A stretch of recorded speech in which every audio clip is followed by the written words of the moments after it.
Hey, welcome to episode number 153 of the Canadian Prepper Podcast. We're recording on March the 13th, 2022.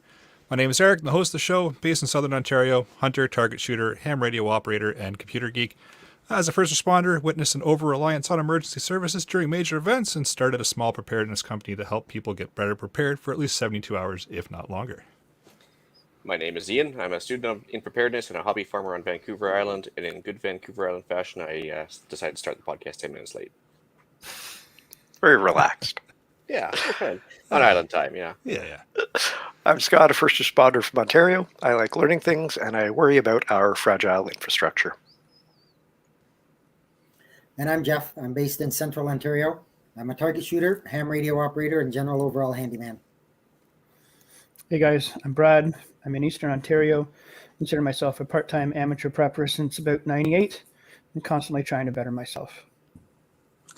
And hey guys, I am a local mag leader and an avid prepper in Southern Alberta and soon to be ham radio operator. All right. And if you guys want to help support the show and keep the Canadian Prepper Podcast on the air, buy some swag. We bought the Canadian Prepper Podcast t-shirt and the tactical Velcro patch at www.prepperpodcast.ca. All proceeds help keep the lights on and the backup generator fueled. If you're enjoying the show, please take a few minutes to like us on Facebook and submit a review on iTunes. We also want your feedback, good, bad, or if there's a topic you just want us to cover. You can email us at feedback@prepperpodcast.ca.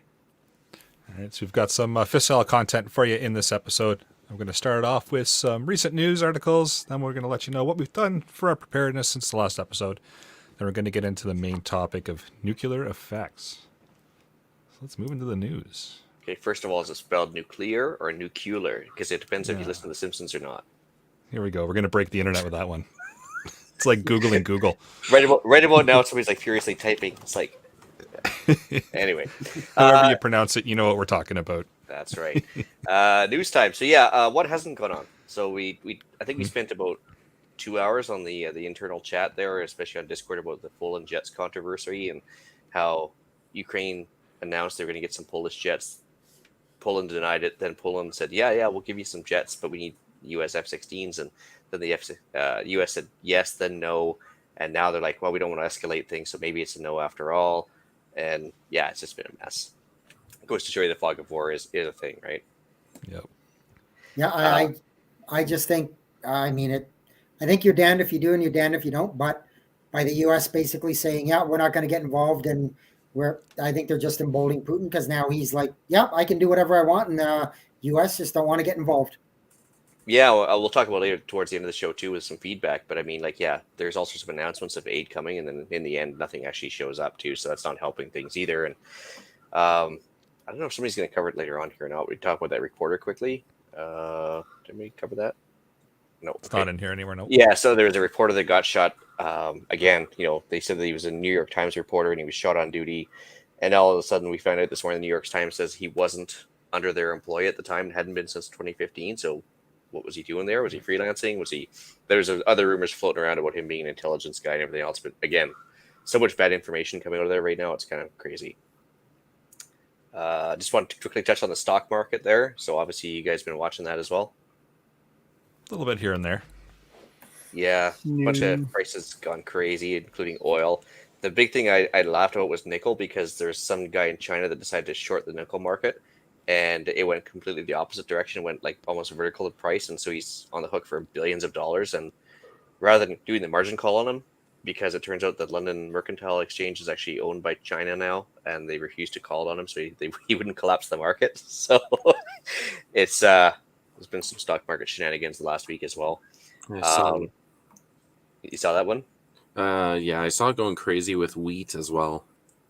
Yeah, everything's just going bananas. Of course, well, again, we talked about it on the internal chat there, but I mean, with Russia and Ukraine comprising about a quarter of the world's wheat production, and now they're both offline because Ukraine ceased exports. We're banning Russian imports of wheat. So now, yeah, there's a quarter of the world's wheat that we can't access for the foreseeable future, which would be very interesting. Gas prices. Has anybody noticed the change in gas prices lately?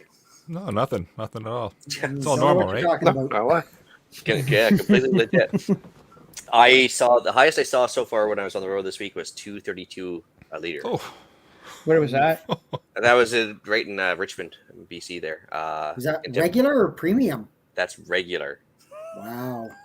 Is that a normal liter or an imperial liter? I have no idea what's going on. Like, do you get a happy ending with that? I don't know. Like, there's something going on, but yeah, it's like I think if the car's got a full tank versus an empty tank, it's going to change the value of the car now. Wow. It's crazy. Well, the highest I seen, we were on a snowmobile trip and we stopped in a small town just south of Sault Ste. Marie, and their regular was, and this was before the price went up. It was 196.9, and their premium was 212.5. Yeah, I don't even want to look at what premium is at some of these places, but you're probably talking 250 a liter for premium at that point. What was Like- it that the comedian said? Push the Hummer home and hop into the Prius. Jeff At that Dunham. point, Jeff Dunham said that. Yep. Yep. That was a good one. yeah, that's pretty much all I had. It's just there's been so much stuff going on. It's hard to focus on any particular story because it's coming fast and furious, isn't it? it sure is. That's So I've pretty got a quick article here that has nothing really to do with what's going on, but it's a good one to revisit in regards to how to disaster-proof your tech. So it just goes over a couple of quick things about, having backups, practicing, preparing for things and making sure your backups actually work properly, having a plan, testing it out. It even goes as far as talking about having some spare cash in hand, which, is never a bad idea. So thought it'd be an interesting article to pop in there. Yeah, I'll take a look at that. Yeah. I don't just buy it, plug it in, and leave it. Well, you should probably test it out, make sure it works. Test your gear. Yeah, Get weird. out of here. Wait, what? Who does 153 that? episodes, we're finally figuring that out. So What do we do this weekend? my article has nothing to do with Ukraine. Daylight savings time ended in Ontario this morning. Mhm. There is legislation in place to get rid of daylight savings time, but the Ontario legislation is contingent on Quebec and New York State both getting rid of it so that just everything flows smoothly. But the reason that I put it in here is that there's research showing a 6% increase in fatal car crashes the week following daylight savings time. And I've read other articles where there's actually a 6% decrease in the fall when people get that extra hour sleep. So drive more carefully this week, guys. I thought it would have Imagine just been them reaching over to the dash and trying to adjust the clock and looking down and not looking up. That's what causing the car crash. But, While driving to work, yeah. Not enough coffee. Drink yeah, but I more guess it makes sense coffee. if they're last asleep. Hmm. So, and I ended up finding one that's straight back to Ukraine today. Al Jazeera had this one earlier in the week where they're trying to call for a ceasefire so that they can restore a proper connection to Chernobyl for power, as they're concerned about radioactive substances being released and the plant not being able to cool spent nuclear fuel. And that's been without steady power for what, week and a half now? Yeah, they were saying that they would have enough backup generation to last a little over 48 hours, and that's long gone now, so we'll see. Yikes. Yeah. Not great. Nope, it's not good at all. Nope. Should we move to what we've done lately for preps? Well, with everything going on, somehow EMPs and cyber attacks and our fragile internet have been floating up higher in my threat assessment. I have managed to download an offline backup of Wikipedia. It's about 93 Nice. gigs. I tried a couple of different variation, but the QEX.org one seems to be the best for me. So that you, instead of a nice set of paper encyclopedias, you have all of Wikipedia. There's a dump that happens to a giant compressed file a couple of times a year. So it's not the most current, but if we lost internet connectivity, I figure that might be really handy. So I'm adding to my offline digital library, that being a a big piece that I wanted. That being said, it's something I can put in my Faraday box. I've been thinking about that a little more lately, playing with that. And a good friend of mine gave me a lovely piece of Faraday cloth fabric. So two is one is none. And he bought a second one so that I could play with it too. And he made himself a lovely Faraday box pelican case. Very cool. Nice. And then a couple of days ago, 3 a.m. power went out. Obviously, I assumed it was a cyber attack. Turns out it was freezing rain. Guess that's just kind of where my headspace is at. But did he cause the freezing rain? Yes. Maybe. That is the question. That is true. Anyway, I pulled out my generator, sort of ran everything. Admittedly, I hadn't tested it in a little while just because there's too much snow. It's a pain in the butt. So it was all lovely, worked well. When I went to put it away, however, I managed to shear the brass gas hose fitting off. I'm like, oh, Jeez. well, that's not good. There was no gas in the line at the time, but that sort of made me disappointed. So I talked to the retailer. It's only 6 months old, so I could buy a 10-foot hose around here, or online I can buy a 24-foot hose. The manual says the generator should be at least 20 feet from the house. So I thought to myself, what would Alan want? And so I'll keep the CO well away from the house. So I got the replacement 24-foot hose. So Timestamp. 11 minutes, 25 seconds. Yeah, 11 minutes, 25 seconds. Oh, boy. Well, I talked with a neighbor of mine about spring planting. I know we were talking about it before. I went over and talked to her and her husband today. Got some good tips and some info. Also found a potential new source of naturally raised beef that they use that I'm able to potentially buy into, because one couple in the area may be opting out of it. I'm hoping I can opt in, be a replacement for them. So it was a beneficial conversation this afternoon, and yeah, that's about all I've done. Just working. And I topped off my fuel supply while the price was low. Yes, I laughed sarcastically, because gas is not low, and we know that. I did some food prep. I'm also looking at stepping up my garden for the summer. I'm kind of a little tight for space here. I really am surrounded by trees where I live, so it's kind of hard to find a spot that's sort of half hidden where there's enough sunlight. So I'm looking into that, whether I go with some raised beds or a small greenhouse. And I was able to score a trailer load of logs for my firewood for next season. For free? Nice. All right, I'm detecting a bit of a trend here. So myself, just started planning out our garden for this year, picking out what we want to grow, and just figuring out how we're going to start the seeds and all that fun stuff again this year. And then renewed the podcast hosting for another year. So everybody's stuck with us for at least another 365 days. So, Fair enough. Assuming everybody chooses to show up every Sunday. Well, the Doing the internet best. still stays intact for another year. I mean, yeah, who knows? As for myself, surprised to absolutely nobody, I did a CGN deal. Come on. Yeah. Really? Seriously. It's your first one this year, right? Yeah, I think 13 so. minutes and 40 seconds. Yeah, local guy, actually. I got to meet face to face. That was kind of cool. Yeah, really cool guy. I think he's going to start listening to the episodes. So if he does, hey there, CC, how you doing? Did a quick inventory. We've been kind of doing a slow burn inventory of the house, trying to, obviously with all the shenanigans going on lately, we're trying to see if we're sort of anything, just kind of like making sure we stay topped up and everything else. So sealed up some grains with the Mylar bags and stuff. Did some online orders to keep everything topped up as far as like Mylar bags and oxygen absorbers, all that stuff. Doing another inventory of the chicken food because, I want to keep that at kind of 100% levels as well. Unfortunately, I was working for like 8 of the last 9 days, so that's a problem too.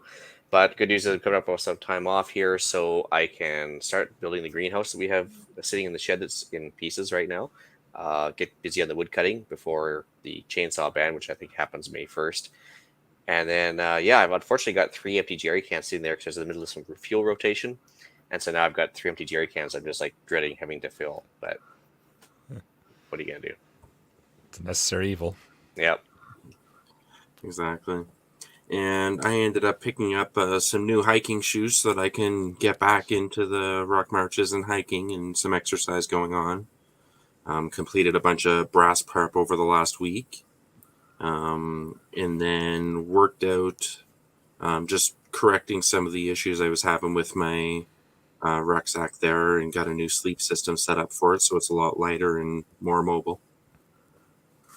And then beyond that, I just spent probably 20 hours of the week doing some research for tonight.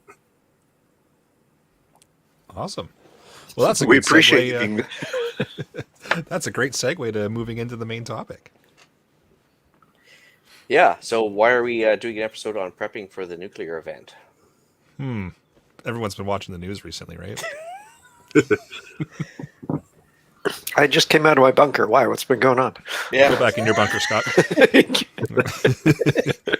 humble brag. He's got the largest sub bunker Yeah. in North America within an easy drive of the south. But no, humble brag. Right? I mean, as I alluded to in sort of what I'd done, obviously this stuff is sort of climbing up my threat assessment. I think we all recognize that if things go horribly sideways, there is the potential for this to expand to a bigger event, and whether small or large scale nukes get involved, or EMPs or something, I think it's appropriate. I mean, in our offline chat, I think Eric had said that you're getting all sorts of interesting requests to rapid survival for all sorts of related stuff. So it seems appropriate. Yep, it's been an interesting week and a bit of emails. Well, people are starting to realize that maybe they should have grabbed some stuff quite a while ago, but helping out where I can, but quickly running out of stock. That would mean being prepared. And if you're running out, probably everybody else is running out too then, right? Pretty much, yep. Yeah, no doubt. Anything else as far as basically, nothing seems more out of control than a nuclear event? And I think it's more than just the nuclear threat. I mean, Putin's throwing that out there.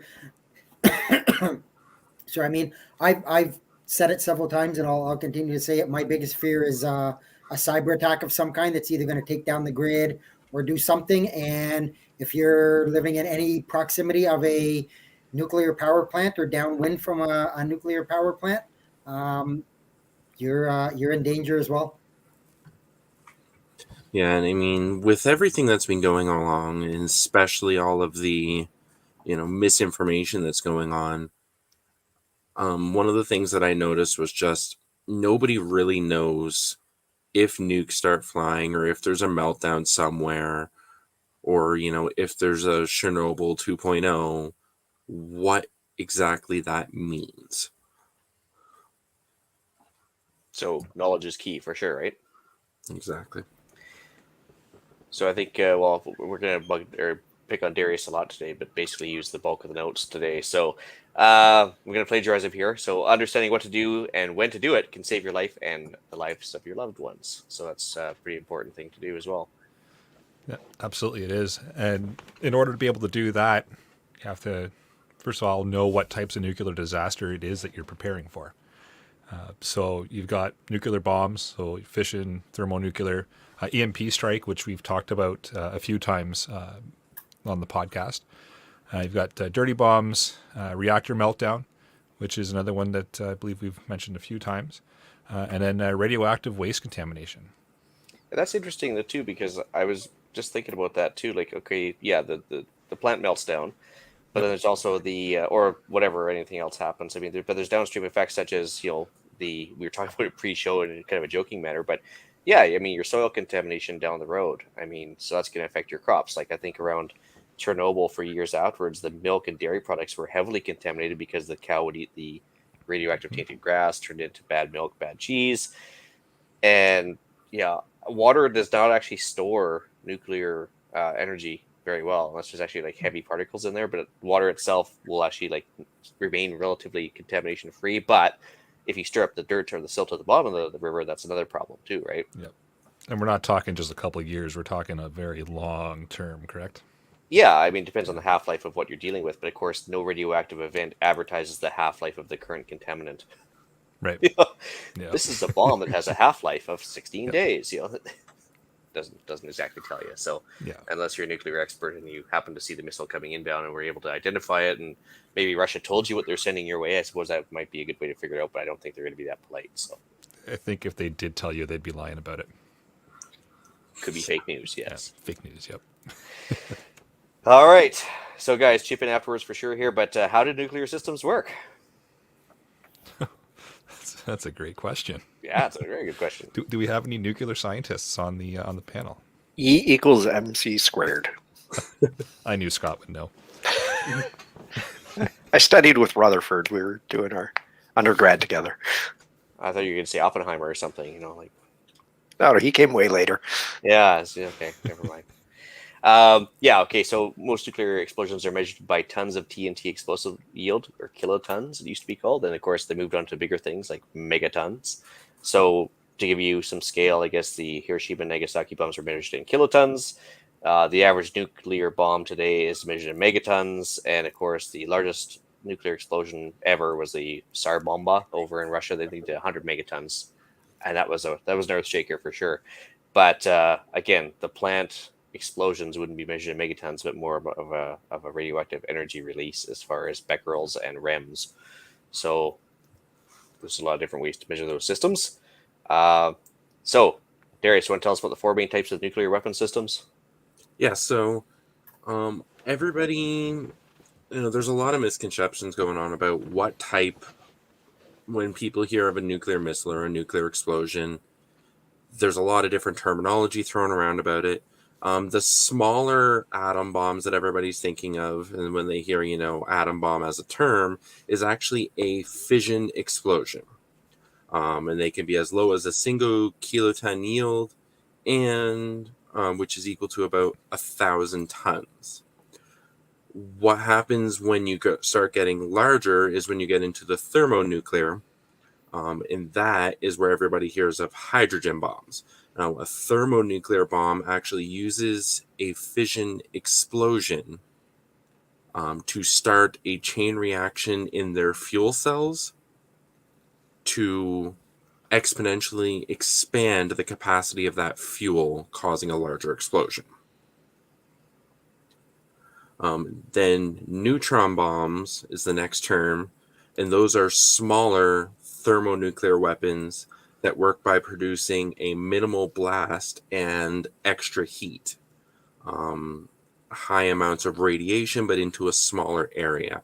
Those are generally used on battlefield scales, similar to tank busters or bunker busters, so they won't affect local areas in the surrounding area. And then dirty bombs is the next terminology which people like to throw around.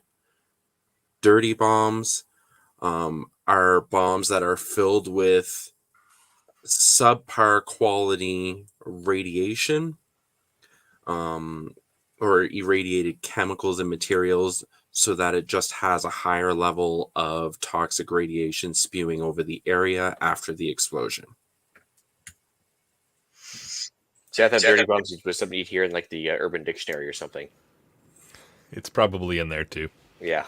Yep. Totally different meaning. Yeah, I mean, of course, when it comes to actual nuclear weapons, there's different goals attached to them, right? One is destruction of people, buildings, and everything else. Other one is to like an area denial. So, of course, dirty bombs would be good for that because it might maintain a lot of the buildings intact, but you just can't enter them because it's just way too hot, right? So there's different purposes for, I guess, different purpose-built weapons that are in the inventory. Yeah, and for something like a dirty bomb, you're also looking at it rather than impacting a specific area. That's one that you're likely to get a skyburst explosion from, and that way it spreads it over a much further area because it's higher off the ground. Yeah, and I think a lot of those small atom bombs are still around in the fact that they still have artillery shells. Suitcase bombs were actually a thing over in Soviet Russia. And there's Yuri Bezmenov, or one of the guys was actually claiming they still have a bunch of them hidden in the United States. So as he came over and defected, and he was talking about a few things. But yeah, they can be as small as a large suitcase, artillery shells. I think what else do they have for small packets? But they obviously fit in torpedoes and everything else. So there's all sorts of types. Well, and those small ones aren't necessarily covered by the international treaties for intercontinental ballistic missiles. So all of a sudden the inventories are a little more questionable. Well, the cheaper to build, and yeah, they weren't strategic weapons, which is what the SALT Treaty was about originally. SALT and START and all the other ones, because those were all about missile counts, right? Anyway, so how do nuclear energy reactors work, and what is a meltdown? So I ended up doing a lot of research into this, watched a lot of videos on it, because frankly, I'm not a scientist and this is really confusing. So as simple as I can break it down, a nuclear core is made of a large number of uranium rods that are suspended in a pool of water. And what happens is this uranium, they fire neutrons at it, which causes it to separate. The uranium rods are used in the fission process, and it splits the atoms into neutrons, which the water then causes those neutrons to be slowed down and sheds energy off of them. The longer that they shed the energy, the more they collide into each other, and it creates a larger reaction. A moderator, which they use heavy water for, slows down that high energy neutrons, allowing this reaction to take place for greater periods of time. And then the most important part is they add control rods, which are large rods that absorb any excess neutrons to stop the reaction from taking place as often. It looks like we just lost Brad. So they control how far they want that chain reaction to go. And I think the control rods, aren't they made out of like graphite or something, or some sort of like absorbing material? Yeah, so like in the case of Chernobyl, they were made out of graphite. There's a couple different materials that they use for them now. And they're able to actually raise and lower the depth of those control rods inside of the water to control how large or small the reaction is. And I think the idea there is to make it a fail-safe, so if something goes wrong, they can just scram the system by dropping all these rods in and kind of stopping it cold. Yeah, exactly, and it just kind of cancels out all the reaction from it. Yeah. The energy is then captured from this water and transferred through pipes in the form of heat, which is used to boil the water, creating a high-power steam, which they use to create a steam-powered turbine generator to generate electricity.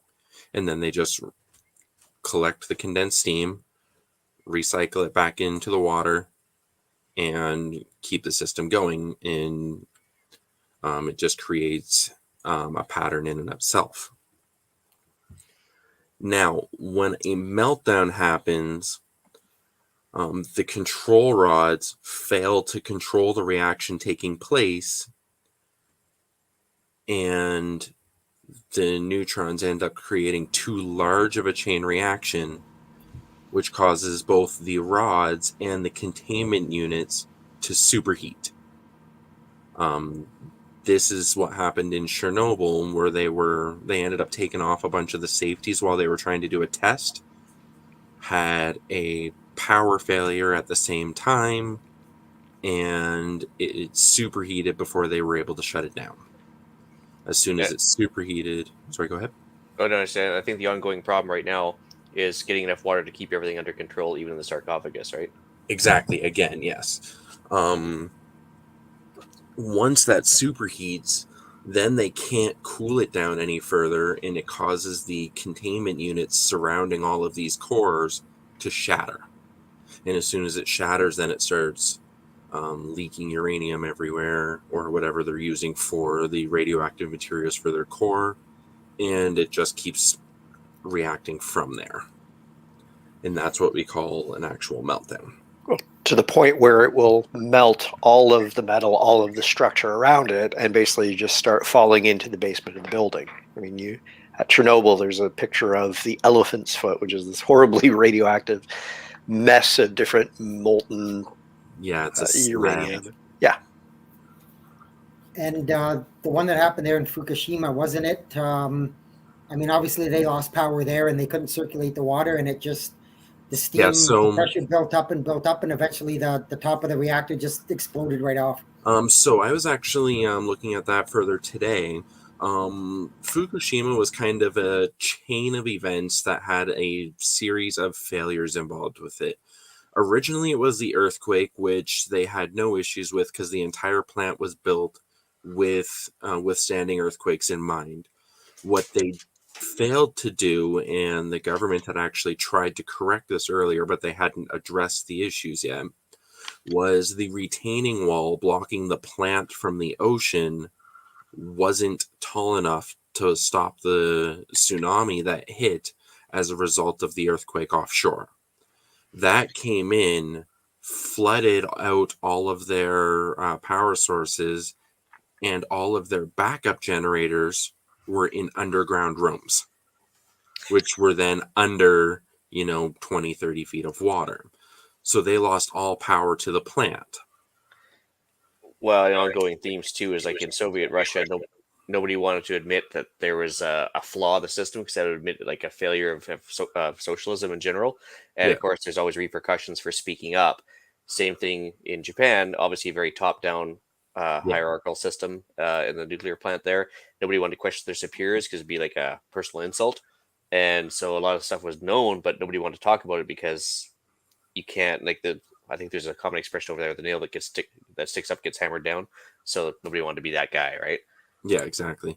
And then what happened, the large explosion there, originally, which they thought shattered the core, turned out to be a nitrogen gas explosion that took place in the ceiling. It actually didn't cause the damage to the core. But what did happen was once they realized that the pressure was starting to rise, they tried to open the vents, which they actually had to get permission from the prime minister at the time of Japan to do, because they were just going to vent the radioactive gas straight up into the atmosphere. Only their vents that they were trying to open were electrical controlled, and they had no electricity to open them. So they had to send teams in once they finally figured out how to mechanically do it in person, on suicide runs to go in and try and open these, and couldn't get them opened enough in time. They were able to eventually get the first one open, which started to relieve the pressure, but by then it had already heated up to the point where it started to melt down. Yeah, that's a pretty crappy deal for those guys. Chernobyl, same thing. I mean, if you watch that series, they had guys that had to do 90 seconds on the roof on cleanup duty, and that's all they could do for life because it was such a hot area, and basically amounted to suicide missions going into the basement there as well. Denob has something here. He says that I heard Canada has slowpoke reactors that don't melt down. Any insight on this? Keep in mind that McGill University has an active slowpoke in downtown Montreal. Well, just like the Titanic was unsinkable, I don't think they don't melt down per se. It's got a lot of safety features involved. I think the CANDU reactors, I believe, is what they're called. And they are marketed worldwide, but I don't think any system is perfect, but maybe it's better than most. And actually, a lot of the schools and the universities, I know for a fact, McMaster in Hamilton has an active reactor on their university campus that they do a lot of medical stuff, isotopes and that kind of stuff. So they've got a reactor in Hamilton at McMaster. Yeah, and as a general rule, I mean, working with the reactors and everything is relatively safe as long as you have those safeties and the tight tolerances and everything on how they're operated. Yeah. So, anyways, hopefully, they all stay running perfectly fine and safe as long as the external power and no other Fingers external crossed. influences change that. Yep. So I guess moving on. Yeah, maybe we'll get into what is radiation and what it does to the body. So we're going to cover X-Men mutations right off the bat. Yeah, maybe we'll just talk about superpowers. Radioactive spider. Radioactive Yeah. spider. Yeah, we just need a spider. Big green angry guy, radioactive spiders, and toxic Avengers. That's dating myself. Uh, Oh boy. Sorry, procedural question. Are we committed to the Marvel universe or the DC universe? Oh, We were wide open here. jeez. We're really Okay. looking to break the internet tonight, aren't we? Yes. Furious typing again as we speak. Okay, what does it really do to the body, you guys? So radiation is an energy that comes from a source that travels through space at the speed of light. This energy has an electric field and a magnetic field associated with it, and it has wave-like properties. You could also call radiation electromagnetic waves. So when that hits the body, it's all kinds of not good. There's also particle radiation, alpha and beta radiation that has physical particles. That's a helium nucleus or an electron, essentially, that can hit you. So electromagnetic waves, like X-rays, are a form of radiation, but all of them sort of bombard the body and can do a whole lot of damage on the way through. And carrying on, I guess, what else does it do to the body? Well, I guess it depends on how much of an intensity is coming your way. So I guess when they talk about, I don't think we covered half-lives anywhere in the notes here, but obviously if a radioactive material has a short half-life, it is going to release energy faster in order to die off faster. But if it's got a long half-life, meaning like after that half-life time is expired, half the radioactive material has been basically turned into emissions, for lack of a better term. And so if it's got a half-life of 2 weeks, 2 weeks from now, it's only half as radioactive as it was before. It's only releasing half as much energy. So if you go through, 3 half-lives, you're down well below 25% of its original output. So there's a little bit more as well involved with that. So with radiation, as it enters the body, it sheds off remaining energy that it has, and they only have a specific amount of energy in these radiation waves. So as they pass through the body, each of the different organs will absorb energy at different rates. They calculate the remaining energy off of these by when it will shed its full energy amount, what distance it travels while passing through objects.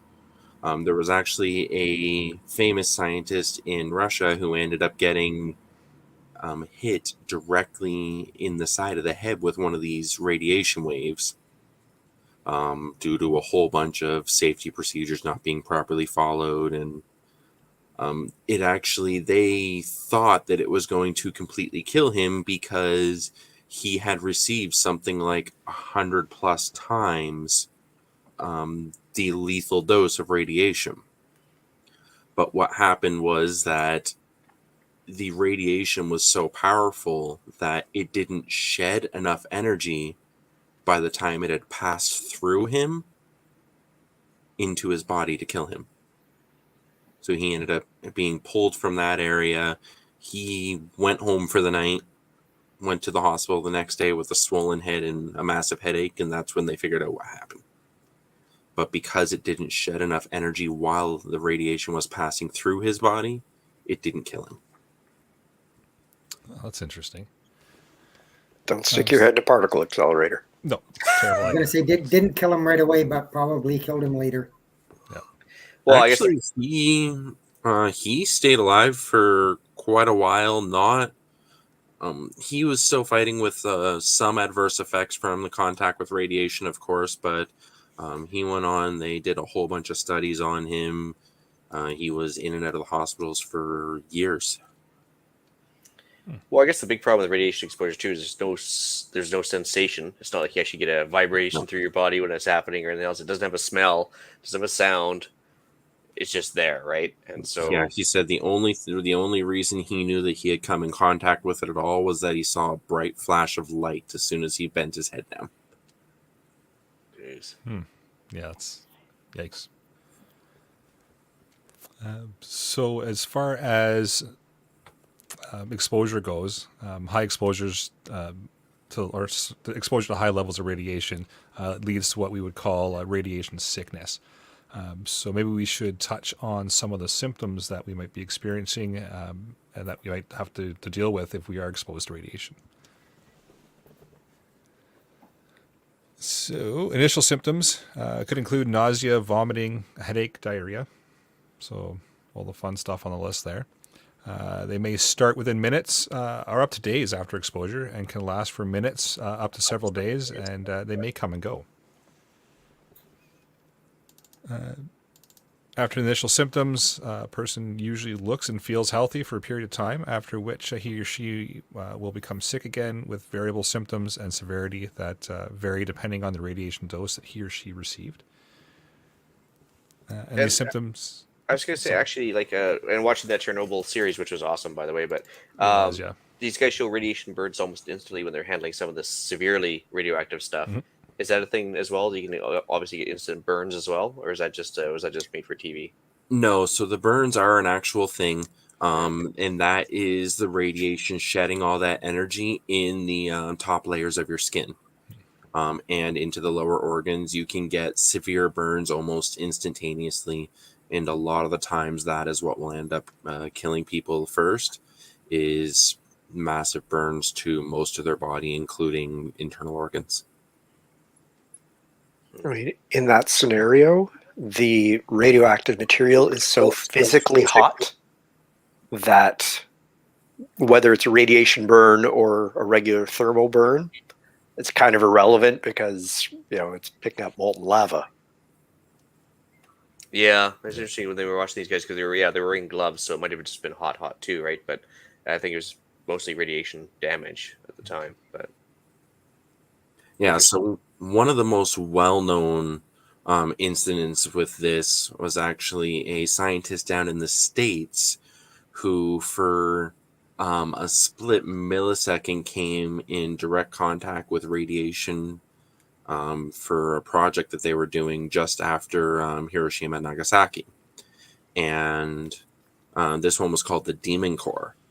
And he actually had his entire hand swollen up to almost 10 times the size, instant burns. It got super bad, and he was instantly exposed with a lethal dose and ended up dying from it shortly after. Oh, jeez. Wow. And the hair loss thing?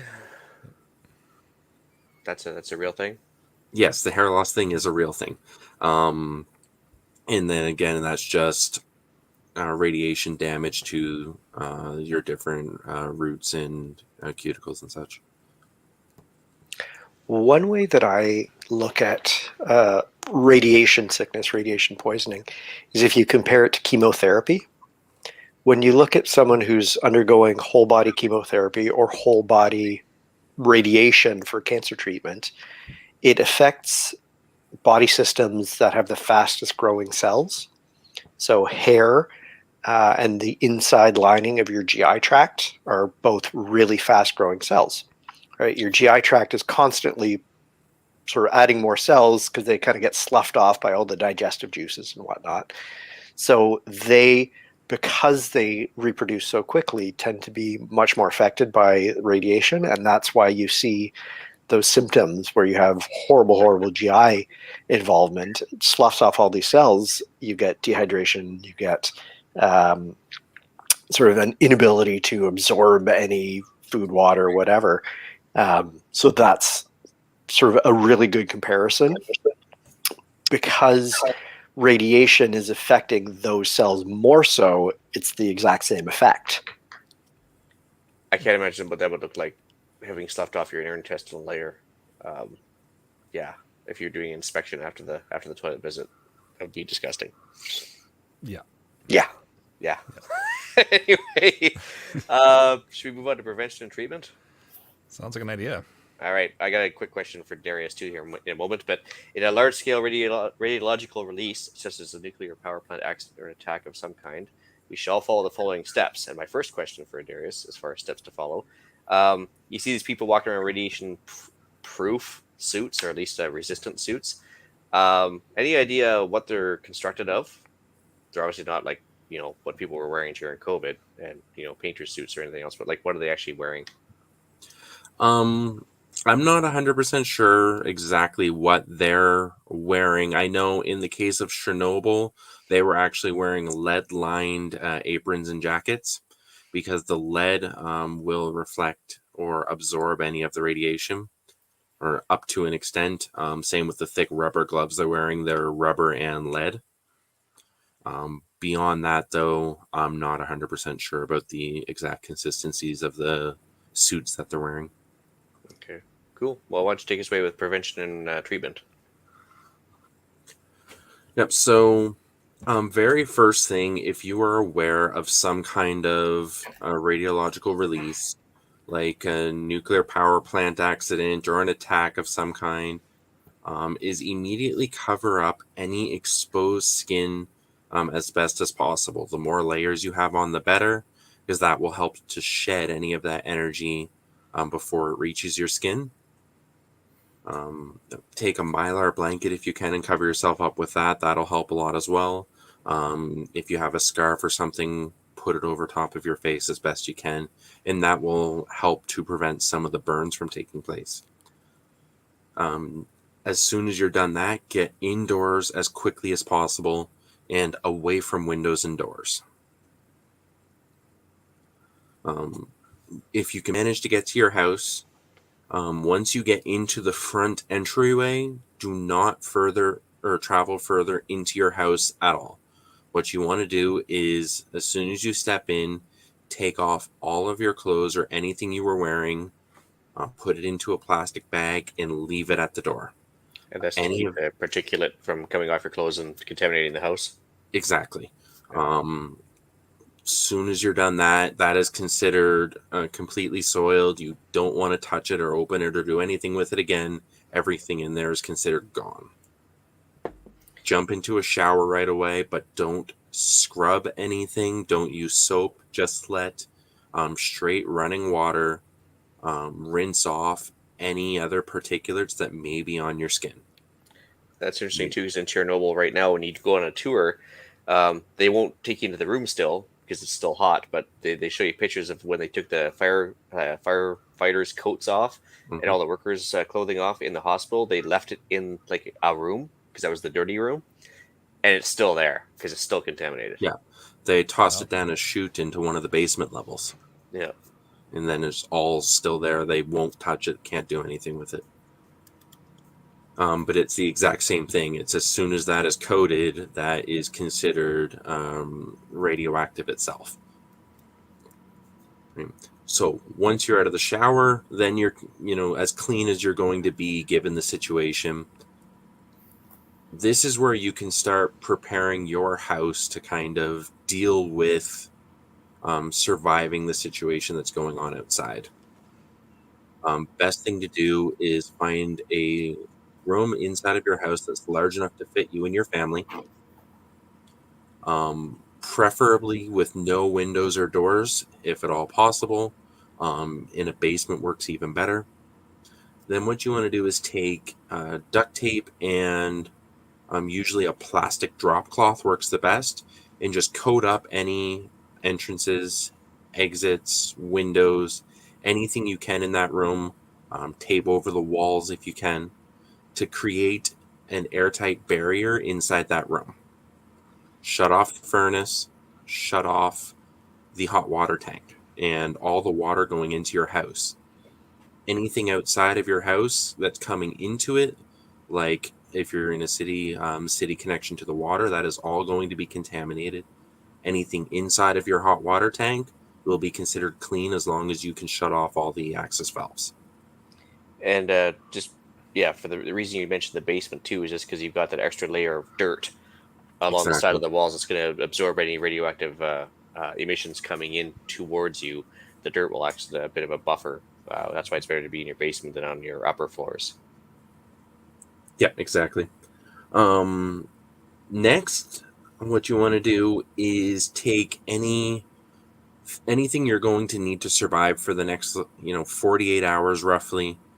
48 to 72 is what's recommended, just to let that initial dust and residue and fallout settle. So food, water, clothing, sanitary supplies, everything you can for you and your family, and lock it in that room. That way you are going to stay in that room the entire time, because that room is a clean room. One thing to be aware of with this is that when you have a lot of people locked into a single room with no ventilation, no incoming clean air, there's going to be a large buildup of carbon dioxide from just inhaling and breathing. A way to fix this or slightly mitigate the problem is you can actually build an air exchange filter using a vacuum and HEPA filters or gas mask filters.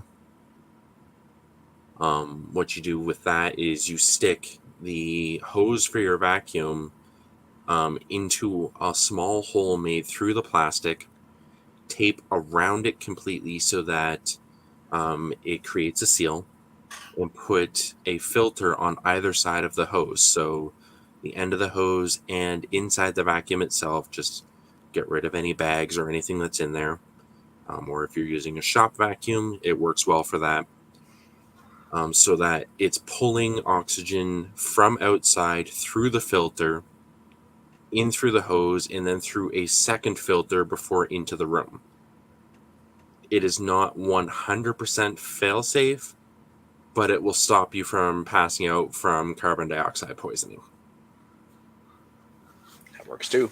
Mm-hmm. And that will work as long as you still have power to actually run the vacuum. If you have a generator running outside of your room, that will help to power that. It will also create some passive flow through if you don't have power, but not as much. So that is something just to be mindful of. Yeah, that makes sense too. Because once you seal up the room, it's amazingly airtight, right? Yep. Exactly. No, that's a great point. I don't think many people would think about until, too late. So it's a good thing to cover off. And of course, with the carbon dioxide, since it's heavier than air, it settles along the ground. So as soon as you start to feel tired or anything like that, first thing they're going to do is, lay down on the ground, which is where all of that gas is settling.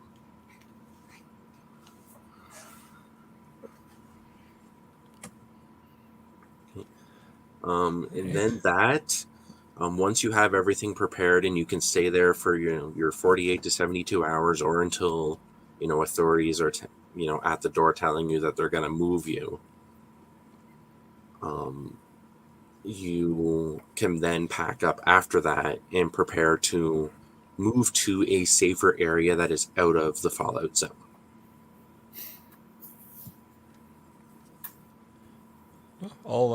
All good points to kind of touch on. How about we talk about some truths and myths about potassium iodide, or Ki? I know we hear a lot about the Ki pills or liquid, etc., that you can purchase. But what are some truth or myths that you're familiar with about those? So the biggest thing with the potassium iodide is that it will not protect you from all forms of radiation. It also will not protect your entire body from radiation. The only thing that the potassium iodide will do is it will absorb more readily into your thyroid than a irradiated iodine will. And because of that, your thyroid, which is one of the main organs to absorb excess amounts of radiation, and will lead faster to the chance of getting cancer or other ill effects from the radiation. So it will absorb the potassium iodide instead. And once you hit your daily limit of the potassium iodide that your thyroid will absorb, until it is filtered through that, it will stop absorbing any other materials. Yeah, the interesting thing is too, because I think even the guys that used to paint the luminous dials on watches, it's mildly radioactive, right? And they Yeah. used to, wet the brush on their tongue, and they'd keep, Oh.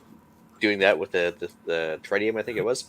Anyways, and it turns out that eventually it all collects in your bones, it collects in your other organs, and everything else. So that your thyroid's protected, but that doesn't make you bulletproof from radiation in general, right? It can still be stored elsewhere on the body. Yeah. Yeah, That's what pretty people don't important thing realize to- is that tritium is actually one of the fuel sources that they use in thermonuclear explosions. Yeah, it amps up the explosive yield, doesn't it? Yeah, it causes a self-sustaining chemical reaction that will expand in itself by reacting. So you have a small amount that, as soon as it starts that chemical reaction, breaks down, bonds with other molecules, and expands further. So I listened to Eric sent it to me. I listened to Dr. Bones. We've had him on. He had a little podcast about the radiation and iodine and that, and he basically used the analogy of your thyroid being like a parking lot where you've got 10 empty parking spots, and as you take the potassium iodide, it in theory fills up most of those parking spots, so there's nowhere for the radiation to go. You may have one or two spots that it may get into, but it's a lot better than having none and getting the contamination full shot from the radiation. So The other thing to keep in mind with the potassium iodide is, in itself, potassium iodide is dangerous for your health. It can cause long-lasting health effects as well. Much more desired health effects than dealing with the radiation.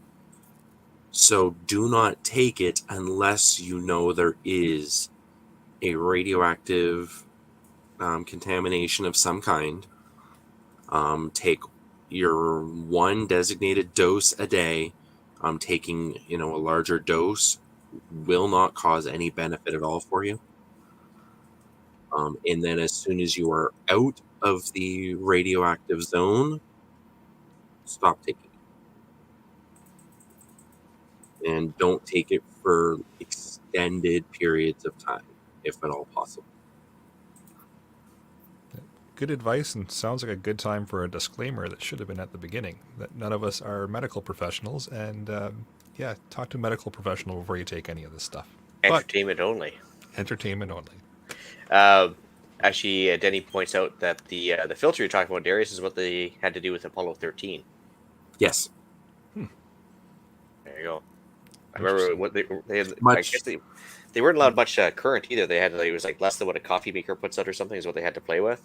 So they had to come up with something that's a little field expedient. So shop vacs actually don't burn a whole lot of power compared to a lot of stuff. So there's no heating element in it, so that's good. Yeah, So there is actually a book written by an author called F.J. Bohan. He writes a book titled Emergency Air, where he goes through all the different kinds of respiratory and airway dangers, and a couple different ways to filter air very similar to this. Yep, that me points out that he says, all in all, I feel a little safer up here in the north. Just saying. Well, if you're downwind of the prevailing winds and you're at the same latitude as Russia, well, it could come around and bite you globally, I suppose too. Yep. And speaking of downwind, should we touch on maybe the fallout and how that works? Yep. So with any kind of nuclear and radiological event, what's called fallout is the end result, where all of that radiation contaminates everything that it touches. So all the walls, concrete will absorb it into the porous materials. It absorbs into the soil. Trees and plants will start to leach up the radioactive material as they're growing, and take generations worth of time to remove all that radiation from them. Animals will start to be contaminated with this as well, as Ian had mentioned earlier. And everything that comes in contact with it is just coated with it. So whenever you are moving through a fallout area, you need to do everything you can to not stir up dust, dirt, water, or create large gusts of air, as that will kick up any kind of settled radiation in the area. Anything that you find there, food-wise, unless it is sealed in like an airtight can, is considered contaminated as well. And the outside surface of all of these will be contaminated. So you won't be able to eat or drink anything you can scavenge or find as you're traveling through an irradiated area.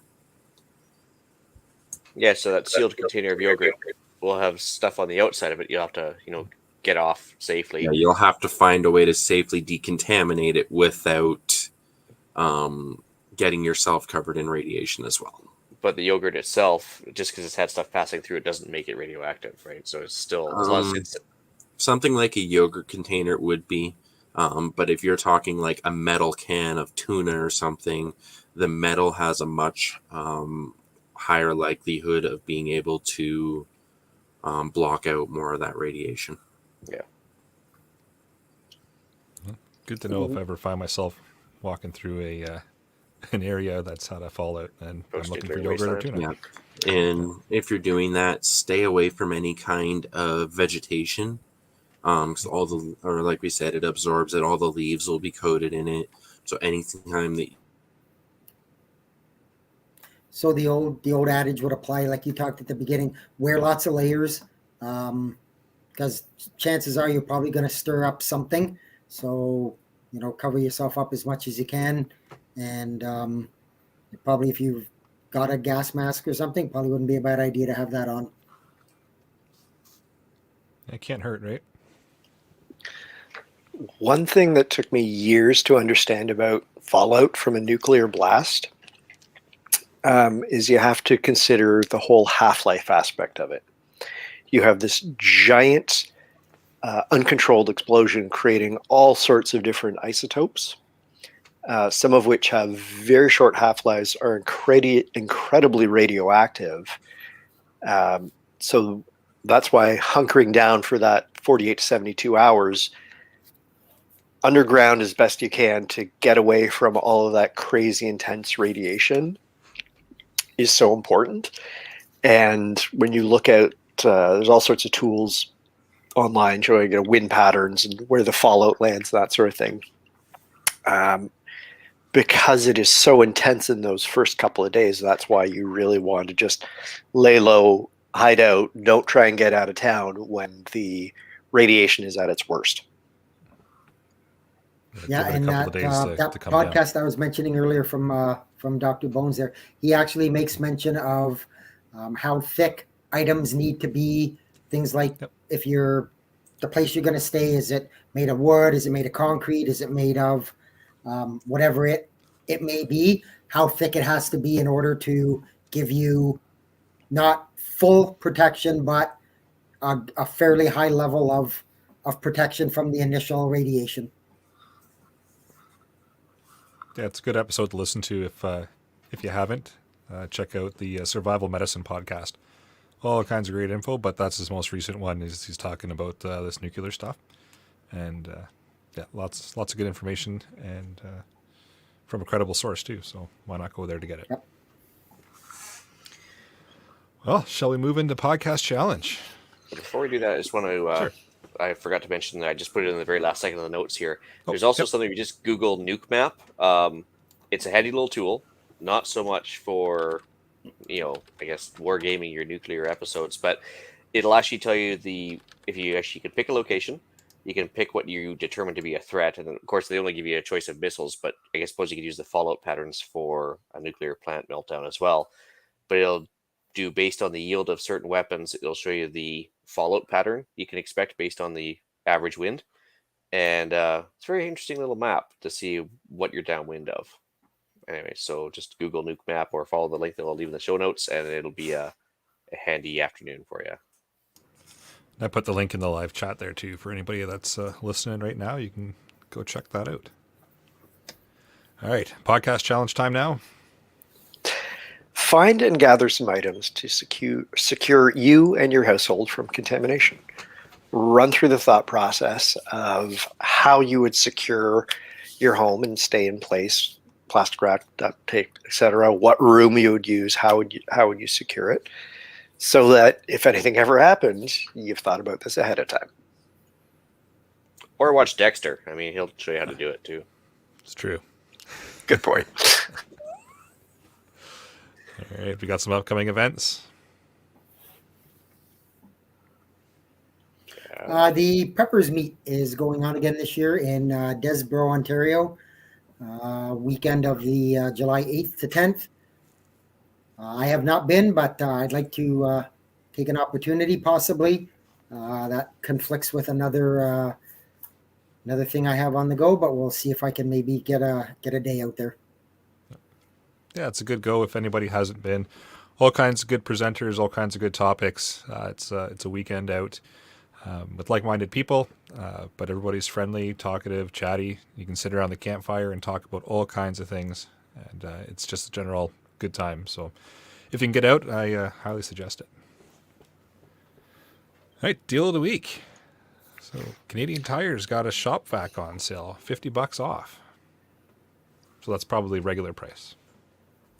In Canadian Tire talk anyways. Pretty much. All right, so move to some shout-outs. I got one. Darius did the vast majority of the legwork for the episode, so thanks a lot, brother, for taking care of that for us. It was fantastic.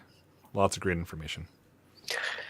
I'm going to shout out my mag buddy who gave me some lovely Faraday fabric, and we've been playing with our Faraday boxes. Nice. All right, email and iTunes reviews. So we've got one email from the German. It says, hey guys, I'm a listener from Germany and have been listening to your podcast since episode 19 or something like that. Love to listen to the podcast and just wanted you to know that this podcast evolved in a very informative and professional one. I recently listened to your Living in a War Zone episode. You mentioned Germany sending weapons to Ukraine. Sadly, we are not. Our military is extremely under-equipped and has no material to send to the Ukraine except 500 helmets. Those fake news are coming from the fact that Germany has to allow another country which has bought German weapons to send them into war zones, since now it was generally forbidden to do this, so those policies have been changed. The Netherlands and France, also Poland, are now allowed to send anti-tank and air weapons. I hope this is all clear, and please excuse my spelling or grammar mistakes. Please have a nice time and stay prepared. So, some interesting information to know from somebody who's actually there. So. And I should just say, vielen Dank für seinen Brief. Es war ausgezeichnet, and mein Deutsch ist auch nicht so gut, aber ich versuche. So yeah, there you go. We all don't have a secondary language that we speak perfectly, but hey, that was a fantastic letter for what you sent. That's great information. So thanks a lot. And he asked us not to give his name. So yep. Anyway, but I can totally get through that. No problem. Yeah, and I mean, I don't think it's a secret that I think most militaries are, except maybe the U.S., Russia, are extremely under-equipped. Canada's no exception. How long have we been waiting for decent fighter jets and submarines and whatever? So I don't think Canada's much in a spot to be giving anybody anything either. So, and you know, I just take from that also that you know, we don't necessarily know all of our information, and the last thing we want to be doing is spreading what people would call fake news or something that's not true. Yep. So I appreciate that he's bringing that to our attention, that, you know, we made a comment that possibly wasn't true, and we take the criticism and send our apologies for that. There's no intent on our part, obviously, to perpetrate anything that's not true. So, yep, that's half the fun of doing this podcast is we get reached out to, of all places, Germany and all around the world, and we get information from people everywhere that can fact check or send us information that comes right from somebody that's experiencing it and has some links to the area. So it's kind of neat to see feedback from all over the world. It's fun to get those emails. We've had some good ones from Norway and everything else too. And I mean, consider like they're listing in something that's not their mother tongue, which is pretty awesome. Like it's I guess in North America we're kind of silly that way. We generally only speak one language. That's it. Yep. But so good for them. Oh, that's awesome.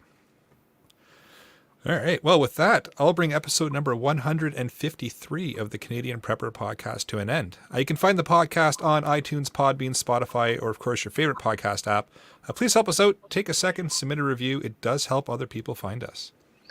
We record the shows live on Facebook and YouTube. If you want an early peek at the shows, please subscribe to the YouTube channel, Canadian Prepper Podcast, and click the notifications tab. That gives you alerts when we're going live. You can contact me, Scott, via feedback@prepperpodcast.ca. And I can also be reached as well at feedback@prepperpodcast.ca. And if anybody wants to reach me, just head on over to the Discord channel, and I can be reached there almost 24/7. Right on. You can reach Ian directly by emailing me at theislandretreat@gmail.com. You can also find me on Canadian Patriot Podcast. I will be showing up tomorrow, I swear. On iTunes and YouTube, we record Monday evenings at 9 p.m. Eastern. I'm also in the Discord chat with the other guys for both CPPs. Emails if you want an invite. We're up to a fairly good number of members now. There you can find us discussing why government waste in society makes me seal off the family room. We are up to, 143 members in the Discord now, so it's a good time. You can check out Rapid Survival at rapidsurvival.com and get me there on the live chat. I also hang out in the Discord every once in a while. You can also email me at feedback@prepperpodcast.ca. So thanks for joining us this evening. Until next time, be prepared, stay safe, and keep learning.